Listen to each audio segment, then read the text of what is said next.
Una amiga me dijo, te voy a llevar a un lugar bonito, pero no preguntes. Déjate llevar por el paisaje.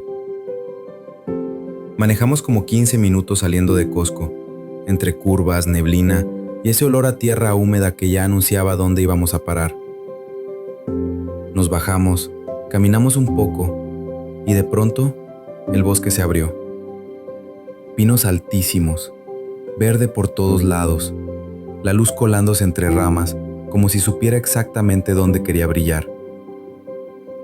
Y en medio, un río pequeño, cristalino, corriendo sin prisa, como si contara un secreto solo para los que se acercan. Y desde arriba vi la grandeza completa. Montañas, algo de neblina, un tapiz verde que no acaba. Luego fue turno del Ábata, mi FPV. Me metí bajito, entre senderos, siguiendo el río, volando casi como si el bosque me prestara sus ojos. Es de esos lugares que no se explican, se viven y se agradecen.